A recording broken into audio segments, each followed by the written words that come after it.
The moment we didn't have any seed funding, most of the people we met, elders that we met for advice, their advice is typically, don't leave what you're doing, just be doing that one and be doing this one. But we know it's cheating. We can't be working somewhere and not giving our best there.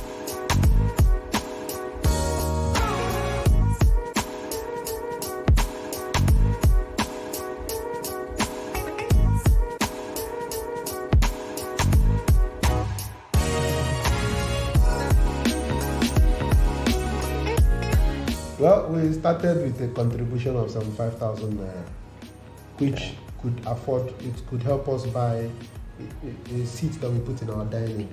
You know that dining table that the carpenter built. I think the carpenter charged 75k to build that dining table with some seats like that. So our office was our sitting room. So we had to shift some of the seats we had there and then put that one. And that's how we started. And those were hunger days, if you get what I mean.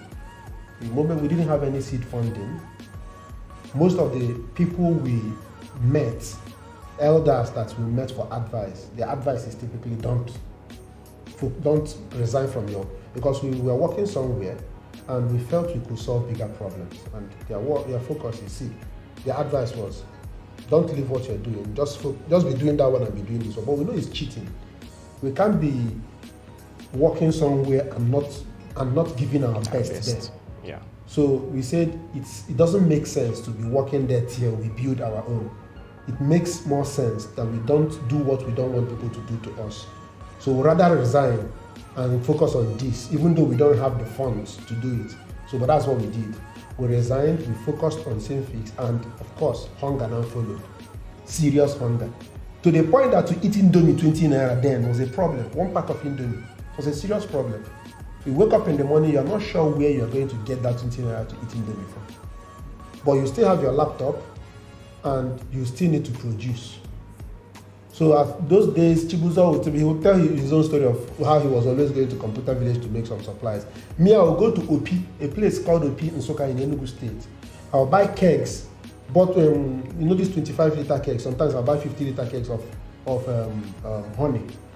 So I'll buy like 2 or 3, and then I'll put it in this bottle, and I'll go to Orile Building Market, and I'll be hawking it. So I'll go there, hawk it, get some bit of money, come back. They'll also contribute some of the monies they've also brought, and then we'll buy food and we'll eat. And that night, every day, we're going to work the entire night. And during the day, we sleep a little bit, then go and do those other extra businesses, just to be able to get something that can get us to be running. Mine was honey, hawking it in the streets of Lagos, just so that we can be able to. And then at some point, when we now finally raised enough money, I was able to get a downfall bus, and the driver was always balancing some money. So that was my own, that was now making my own contribution. Do you understand? So others were still contributing theirs, but my own contribution to the pool was the downfall will run, I'll collect whatever the driver ends up balancing, because most times he's always cheating me, but that was okay, because then at least at all that was even, So he would bring whatever he brings, I will contribute it to the pool, we'll buy food. I could remember one day we woke up and all the power packs, the generator we used to use those days that better pass my neighbor generator, that Tiger generator. So one day the Tiger generator just fried all our power packs. We don't know what happened. We had to contact a friend in Computer Village that he was always working with to supply some computers then. We had to contact him and he had to borrow us power packs. In fact, in some cases he had to borrow us laptops that we ended up paying him for more than a year before we could pay. So those were, they were the humbling days, the beginning days. But you see, you don't forget those days of humble beginnings. What you do is to learn from them and also ensure that you can be able to tell a story to anybody that is saying, I can't start because I don't have capital. Well, we didn't have capital, but we just had to start. And we didn't have to cheat anybody where we were working because we were trying to start. Okay? Which is unlike what obtains mostly these days. You see somebody, he's not able to give you his attention, he's there collecting salary and focusing on something else and not really giving you throughput. And then that's a challenge. So currently we are in Nigeria, we are in UK, we are already setting up Dubai. So for us, we want to ensure that at least we cover Africa, okay? But at the moment, we don't want to be too quick so that we don't burn out. We want to take it in an iterative manner.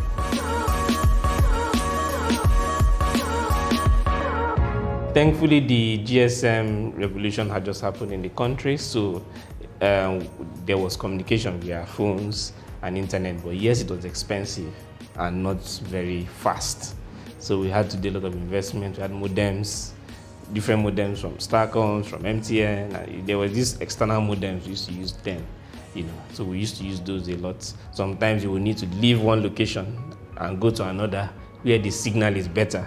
Whenever we need to upload things to our servers, or work at night when the speed is higher than during the day because people are clogging up, the network. So it wasn't a very smooth experience, and of course we were one-man armies. So in the sense, we designed our front end, we do our database management, we do our server administration, then we go and market. We do the sales, we do the deployment. We were pretty much well-rounded. Today you say full stack engineer. I'm not sure full stack engineers even describe what we were because we were full stack everything. Yes. Including full stack salespeople. Yes, so we were doing everything around the clock. And I had to build relationships in Computer Village with one or two suppliers that I was able to get, they could trust me, which is why it's also important to keep to your word in business. And based on that, I had some friends, my dad's office, some of his friends, when they need to buy computers and stuff, then I'll be a middleman to supply, and I earn some money and I bring to the pool. And that was how one of them also ended up lending us the computers that we used for a while then. And funny enough, today, he's one of our major suppliers. So when we need to buy things, computers, servers, and all that, we haven't forgotten those days when he helped us when we had nothing.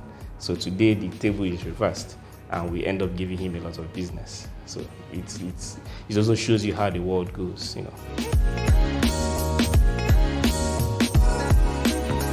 Structure is indeed extremely important, and the way we did it made us make a lot of mistakes over the years, and we probably spent longer time doing what we could have done in a shorter period if we knew better. But it's part of the fun of learning while doing. For us, we learned a lot via personal study, reading, asking questions, looking at what other companies are doing in our space, and just trying to learn by doing. We did a lot of what we did was learning on the job and self-training.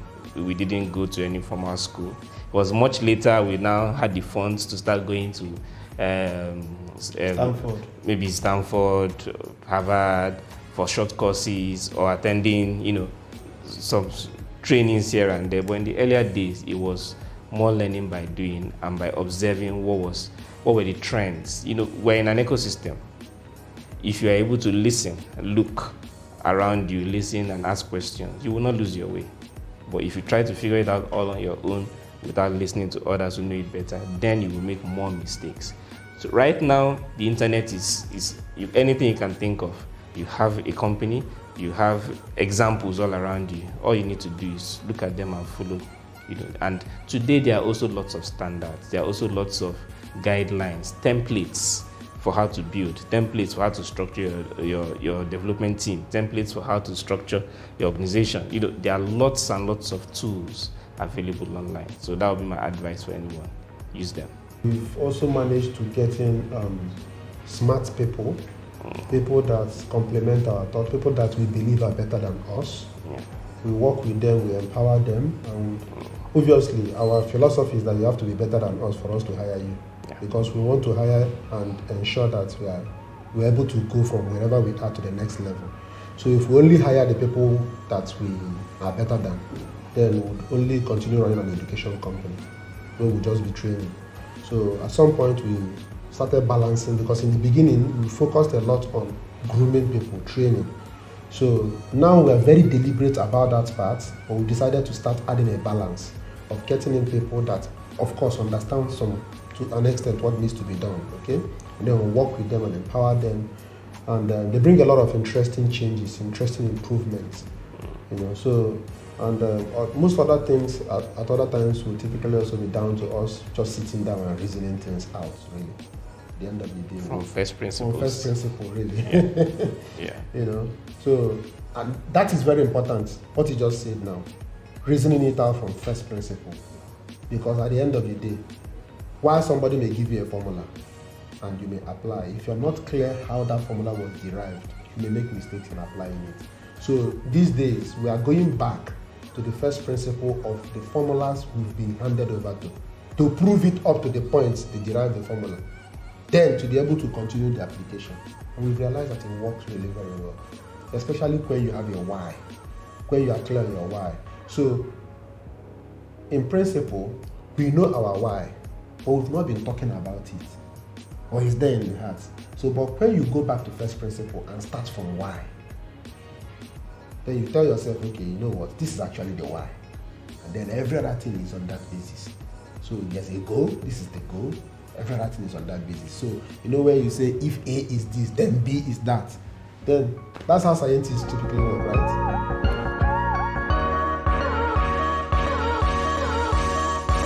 The first decade of Seamfix's life, we were providing onboarding and verification solutions to the larger companies.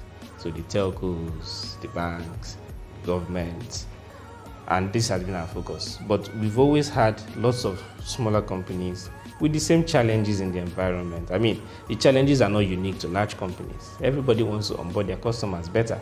Everybody wants to automate the way they do things. Everyone wants to earn more revenue while servicing their customers better. Everyone wants their customers to discover the services that they offer in the new digital world that we play in today. And so we over time had to aggregate our capabilities and release them in some cloud solutions that are available and affordable for all. For instance, we have Verified.Africa, which is an online platform for verifying identities, documents, and various information of people and businesses. Why is this important?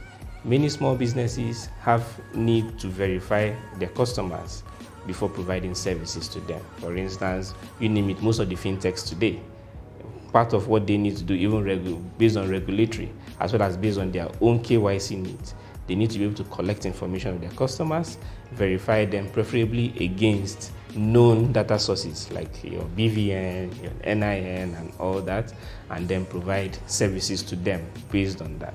So our platform allows them, once they integrate it to their product, they are able to easily do that onboarding and service their customers. And it's available whether you're a 2-man business or you're a 1,000-man business. Also for our onboarding, and we have one of our products called BioRegistrar that allows you to automate your process of documents and data collection. So you have various forms, you have various information you need to collect from the public or from your customers. Rather than go build a solution for it, you can configure what you need to capture on the platform, and it's immediately available to your customers either on the web or via the mobile, and then you can gather the information you want. We also have MDM. Yes. Which we built for the enterprise, but we've converted to cloud. MDM is mobile device management. So the enterprises, they have thousands of devices that they need to manage at scale. But the smaller businesses may have maybe 10 devices, 20 devices that they actually manage. Like if you run a business where maybe you have delivery people that have Android devices, for example, you want to be able to update the software, you want to be able to make releases, you want to be able to manage their details, manage the location, manage their geolocation, their create geofences. You want to stop them from maybe watching YouTube during the time they ought to be working, to control things about. So that MDM is an app that is able to be like the base, on that device, to enable you install apps on that device remotely and manage the device and control the way you use data. So remotely you can turn off the data on that device. Remotely you can switch off apps on that device remotely. You can switch off YouTube, switch off all unnecessary other apps that just only the critical things needed for the work to be done. You can just leave those ones on. And right now we have it on the cloud for a lot of small organizations. So ordinarily those organizations cannot afford the enterprise version, which is huge, But now they can just get maybe 10 users, 20 users, 10 devices, whatever. They can actually now come on board.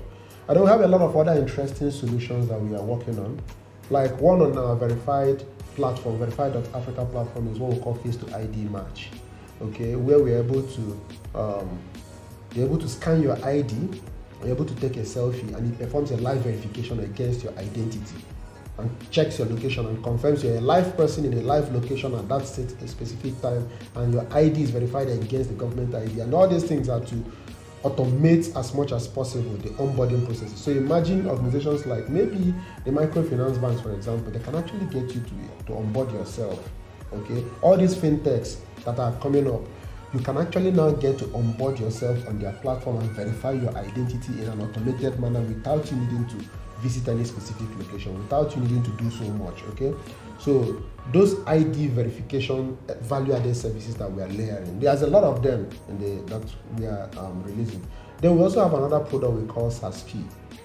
Okay, SaaSP is Seamfix Agency Services platform, where we are aggregating all the various agency services, because today we realize that over 50,000 agents in the industry use our platform. So the question is, they use our platform for different things. Most of them use it for maybe SIM registration. But then the same customer that is coming comes to the same agent, and the same agent needs to pull up another type of solution to service the same customer. So I want to register a SIM, use this one. I want to cash in and cash out, use this one. I want to buy my jam PIN, for example, you pull up this one. I want to do this other one, you pull up another one. I want to register for this telco, you bring the same, typically similar software, you bring another device. So you come to an agent outlet to see him having multiple devices. So he's making all these various investments. And our own is, how can we enable all those businesses to still be deriving their due share of the market and still enable that agent to reduce his investment? So how can this agent make one investment in a device, not many devices, because he's servicing different businesses? So you come to a typical agent that is servicing, maybe is an agent for maybe 4 businesses, has 4 devices that he's using. How can we reduce it for him? And how can we aggregate that service so that he can be providing it in a very seamless manner to that customer? And then how can we get the customer to be able to locate the agent? We have agents that will be going around collecting money from people, doing a susu or something. How can we enable that so that demand comes to the customer, the agent, not the other way around?